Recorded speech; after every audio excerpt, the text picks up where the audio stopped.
I gave my stepmom a special gift at her baby shower, saying I couldn't wait to meet my baby brother. She smirked and said, "You're not part of this family, you never were." Everyone laughed, until I told them what was hidden in the gift. Now she's calling nonstop, but I'm not picking up. "I'm so happy for you," I said, handing Laura the box. "Can't wait to meet my little brother." The room fell quiet. Every eye in that pastel-decorated living room turned to me, stepdaughter, 17, apparently still the family mascot when it's convenient. Laura, my stepmother, looked up from her mimosa and gave me that smug, stretched smile she always used when she was about to say something nasty dressed as polite. She didn't even take the gift from my hands. Instead, she tilted her head slightly. "That's sweet," she said. "But I don't know why you're acting like this matters to you." I blinked. "What?" She took another sip, eyes never leaving mine. "You're not part of this family. You never were." There it was. Raw, unfiltered. Delivered with the same voice she used when talking to her Pilates friends about gluten. A beat of silence. Then, laughter. From her friends. From Aunt Carrie. Even my cousin Alana chuckled into her wine like Laura had made some kind of sassy joke. But it wasn't a joke. My father didn't laugh. He didn't even look at me. He just sat there, eyes fixed on a plate of tiny sandwiches like he was wishing he could disappear. "Oh, come on, sweetheart," Laura added, brushing invisible lint off her designer maternity dress. "Let's not be dramatic. It's just, this is our celebration. Not yours." My cheeks burned. But I didn't move. I'd rehearsed this moment in my head 100 times. Not this exact moment, because I hadn't expected her to humiliate me in front of 20 people. But I had been prepared for her to push. What she didn't know was, I'd come prepared to push back harder. "I made something for the baby," I said, still holding the box. "Took me 3 weeks." Laura raised an eyebrow. "I'm sure it's thoughtful." She turned away. "Just leave it on the gift table. Someone will open it later." "Someone," I repeated. She didn't even flinch. I walked over to the table, placed the box right in the middle between the diaper cake and a framed sonogram, then turned back toward her. "It has a surprise inside." She glanced at me over her shoulder. "Oh, what is it?" "A sad poem about how hard it is to be a stepdaughter."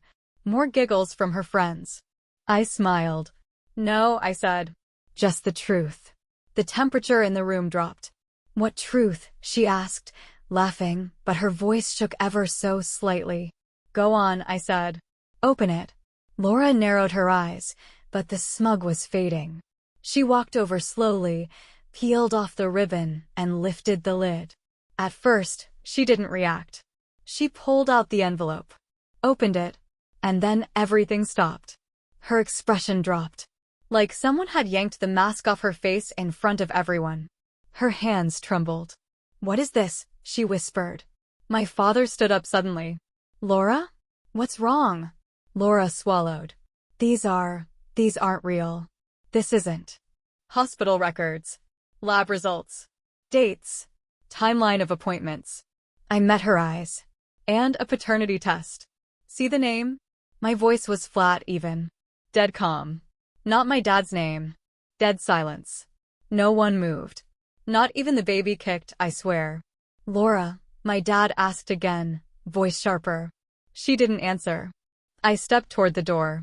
"I may not be part of this family," I said, "but I'm absolutely sure not the one lying to it." And then I walked out. Calm. Steady. Like I hadn't just blown up a woman's entire fake perfect life. You probably think that was dramatic. That I came to my stepmom's baby shower with some kind of evil plan to ruin the party. Wrong. I came with the truth. And if the truth happens to ruin her party, maybe it wasn't much of a family to begin with. Let me rewind a bit. My mom died when I was 9. Car accident. One of those wrong place, wrong time stories you read in the paper. It wrecked my dad. I mean, he acted wrecked. For about 6 months. Then he met Laura. Laura was everything my mom wasn't. Where my mom was warm and chaotic and kind, Laura was cold, composed, and fake nice. My mom wore sweats to grocery stores. Laura wore lipstick to vacuum. Within a year, they were married. I was 10. And just like that, I became the extra. The shadow. The walking, talking reminder that my dad had a life before Laura, and that Laura wasn't the first. She hated that. I tried to play nice at first. I really did. I called her Laura, not Mom, because she told me it made her uncomfortable. She made that clear on day one. She also made it clear I wasn't allowed to put my school drawings on the fridge, or keep toys in the living room, or interrupt her yoga time. By the time I was 12, I'd stopped asking for anything. And my dad? He just drifted more and more into her. If she sighed, he asked what was wrong. If I spoke, he asked if I could lower my voice. He used to make pancakes with smiley faces. By the time I was 13, I was eating dry cereal alone while they posted matching selfies at brunch. But I survived. I got good grades. I worked part-time jobs. I kept my head down. And Laura? She got everything. Vacations. Spa days. New SUV every 2 years. My dad even remodeled the kitchen because the countertops didn't inspire her. I was invisible in my own home. Until, of course, Laura got pregnant. That changed everything. Suddenly there were balloons in the hallway, baby name lists on the fridge, ultrasound photos taped to the mirror in the entryway. And me? Oh, can you keep it down? She's napping. Don't leave your homework on the kitchen table. It's baby shower planning space now. Why don't you go stay with a friend this weekend? We're doing the gender reveal. Like I was some stray they were trying to politely evict. It was during one of those nights, eating dinner alone in my room, again, that I noticed something weird. Laura's prenatal appointment schedule, printed out and left on the kitchen counter. I glanced at it without thinking. Except, the dates didn't line up. I'm good at math. Obscenely good. And I knew, down to the week, when they'd announced the pregnancy. Only the record said she was nearly 3 weeks further along than she should have been. Weird, right? I didn't say anything at first. I figured maybe I was wrong. Maybe she messed up the dates. But something didn't sit right. So I started watching. She was paranoid about her phone, always turning the screen face down, never letting my dad near it. One night, she left it charging in the kitchen. I know. I shouldn't have looked. But I did. And I found messages. Not many, she'd deleted most. But I found one from a number labeled Layla's husband that said, "We need to talk about the baby. You promised." That was all I needed. I started digging. I found receipts, clinic records, appointment confirmations. I even found a folder in the cloud my dad paid for where Laura had scanned her labs. Some were under a different name.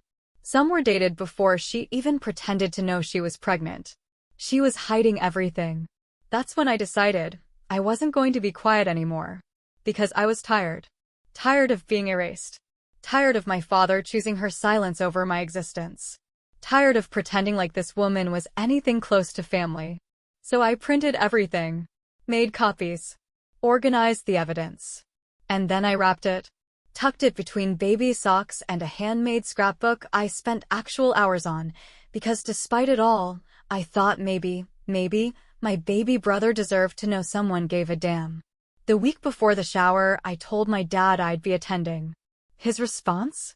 Just don't make it about you. That stuck in my throat like broken glass. When I got to the party, Laura gave me a once-over like I was a piece of gum stuck to her rug. You showed up, she said flatly. I figured you'd be too busy. I smiled. Well, you know me. Always trying to impress the woman who calls me the leftover. She blinked. Excuse me? Oh, don't worry. I read the texts. Her eyes went cold. That's when I knew she was scared. Good. The rest you know. The gift. The reveal. The silence that could have shattered glass. But what you don't know, the real aftermath hadn't even started yet. Because Laura may have looked stunned in that moment. But I knew the real storm was still coming. And I was ready for it. Laura didn't call that night. She didn't call the next morning either. But my dad did. 8 times. I didn't pick up. On the 9th, he left a voicemail. We need to talk. Come home. Now. I didn't reply. 2 hours later, the garage door opened. Footsteps. Then my bedroom door slammed open like he still had the right. You need to explain yourself, he barked. I didn't even look up. No. You need to explain yourself. His nostrils flared. Why would you do that at her baby shower? In front of everyone. Because that's the only time she couldn't lie her way out of it, I snapped. And let's be real, you weren't going to confront her. She's pregnant, he shouted. You stressed her so bad she nearly fainted after you left. I stood up, calm, but shaking inside. You're mad I ruined the mood? I've been giving you money for bills since I was 16. Working after school, waiting tables until midnight, just so you and Laura could keep buying your organic groceries and scented candles. You think that's not stressful? He blinked. I kept going. You remember last month, when the power got cut off? Who paid it? Me. The kid who skips lunch at school because you guys forgot to shop. That's not true, he said, but quieter now. It's exactly true, I hissed. I gave you everything I had. And all I got in return was silence. Or worse, her calling me a mistake while you stood there like a ghost.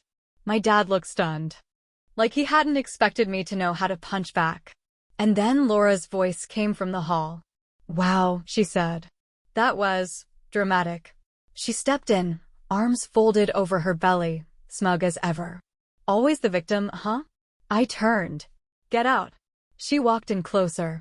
This is still my house. I laughed. Oh! Then maybe you should have paid the water bill last month yourself instead of asking me. Dad looked over at her. What? She said. He offered. I offered. I said, stunned. You stood in the kitchen crying about how broke you were while wearing a $200 robe. She shrugged. It's not my fault you have a savior complex. That was it. I walked over to my dresser, grabbed the second envelope, and threw it on the bed. She looked down at it. What is this? Second proof, I said. In case the first one wasn't enough. She opened it. Read the name on the second paternity lab. And froze. Stop, she said quickly. This is fake. Oh, really? I said. Then explain why the clinic confirmed your name, your ID, and your private email when I called and pretended to be your assistant. My dad turned to her. Laura. She's lying, Laura said, voice high and brittle. You believe her over me? Why not? I said. I've paid more bills in this house than both of you combined. She lost it. You want to be a martyr? She snapped. Fine. Go live your sad little life alone. No one's going to miss you. Wrong again, I said, voice flat. The person who's going to be alone is you. Because now everyone knows. And then I looked at my dad. I'm done trying to earn your love.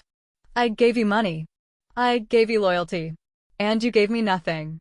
I didn't know it was that bad, he muttered. You didn't care enough to ask, I said. And now it's too late. I grabbed my bag and walked to the door. You'll regret this. Laura yelled after me. I paused, turned back just enough to smile. No, I said. But you will. Every time your phone rings and it's not him calling you back. And then I left. For the last time. I walked out. Not running. Not crying. Not slamming doors for effect. Just steady steps, a backpack on my shoulder, and silence in my chest where panic used to live. The air outside felt colder than it was, maybe because, for the first time, no one was watching me leave. I didn't look back. And no one came after me. At first, I thought they wouldn't reach out at all. Like the moment was so nuclear they'd pretend it never happened. But I should have known better. The silence lasted 2 hours. Then my phone lit up. First it was Dad. 8 calls. All in a row. I let them ring out. The 9th one came with a voicemail.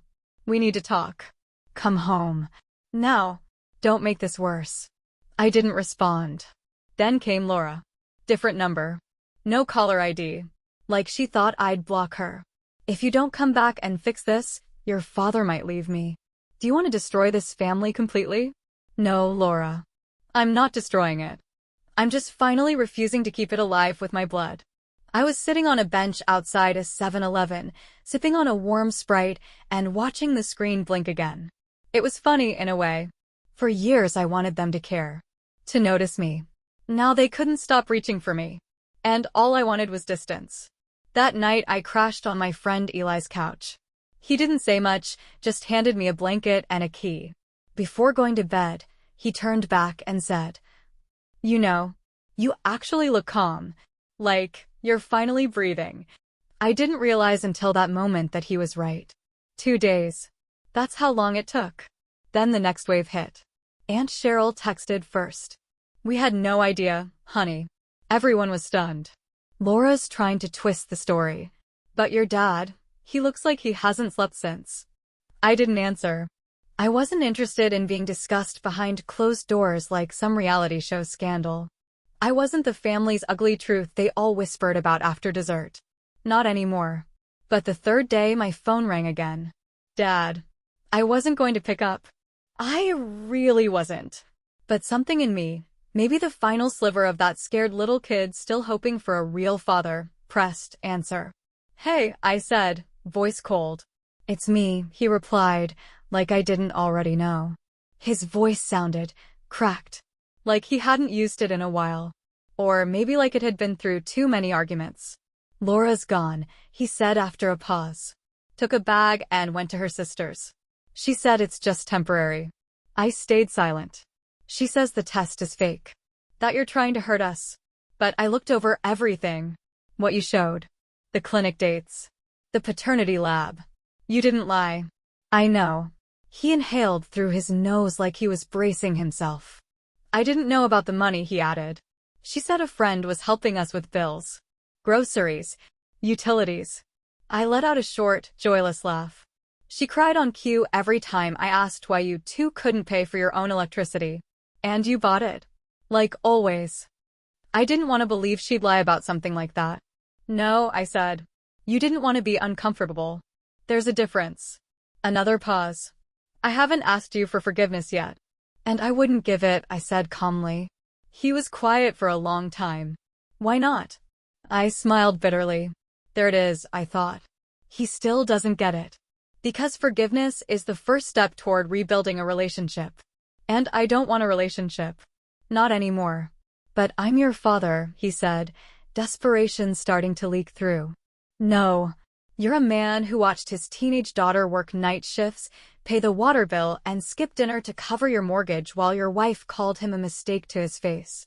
And you let her." Silence again. "Please. Don't beg," I cut in. "I'm not your therapist. I'm not your second income. And I'm done being your duct tape."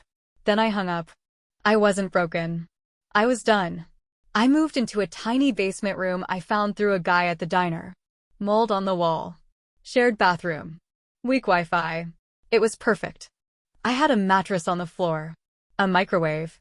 One folding chair. And every morning I woke up and heard nothing. No guilt. No insults. No cold silence.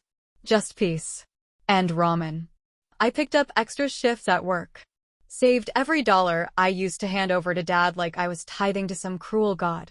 And in the quiet hours between shifts, I started writing.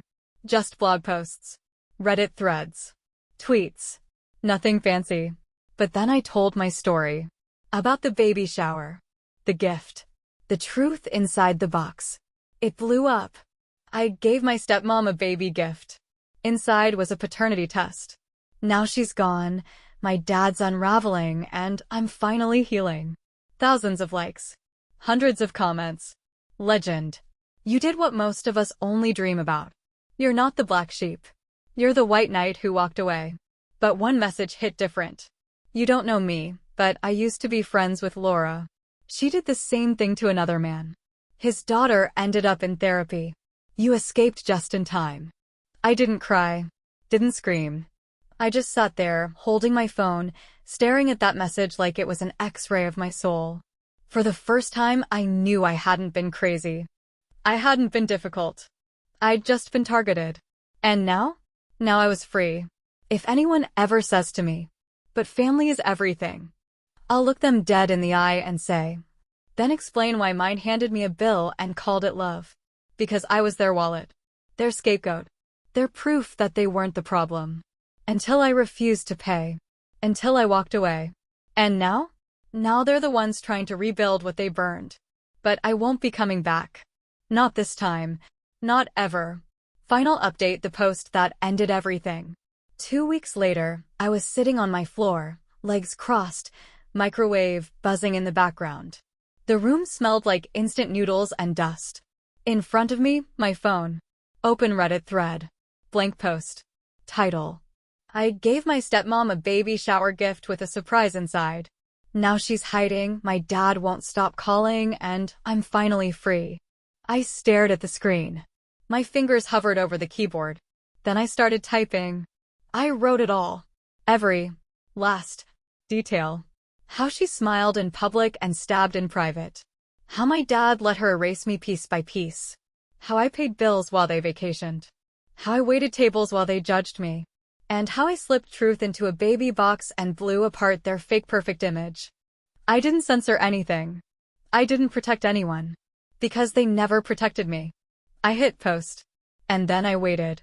It started small. A few comments. A dozen upvotes. Then, it exploded. Thousands. Tens of thousands. People were sending me awards. Demanding me support. Sharing their own stories. One user wrote, "You didn't just stand up for yourself. You stood up for every kid who was used, ignored, and erased by the people who were supposed to love them." Another said, "You're not the villain.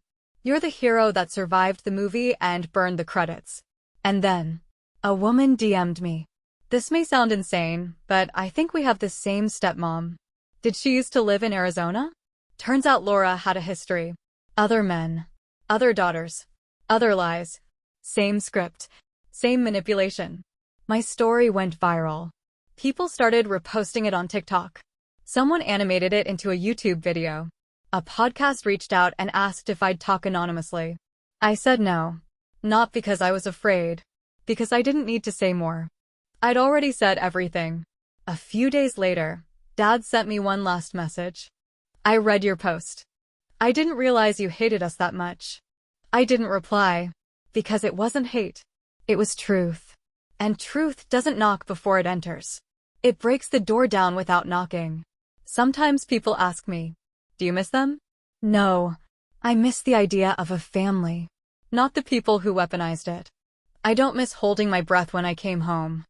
I don't miss budgeting my paycheck around grown adults' laziness. I don't miss begging to be seen. Because now people see me. Not as the black sheep. Not as the poor kid with the attitude. Not as the problem. But as the one who told the truth. And walked away when no one else had the courage to. So no, I don't miss them. But sometimes I do think about that baby. The one that isn't my brother. And I wonder, will he grow up in the same lies? Will he one day find this post and realize who Laura really is? If he does, and he's reading this now. Kid, listen to me. You don't owe her anything. Not your money. Not your silence. Not your soul. Run sooner than I did. And when you do, don't look back. The end. Or, really, the beginning. Because the day I walked out wasn't the end of my family. It was the start of my life.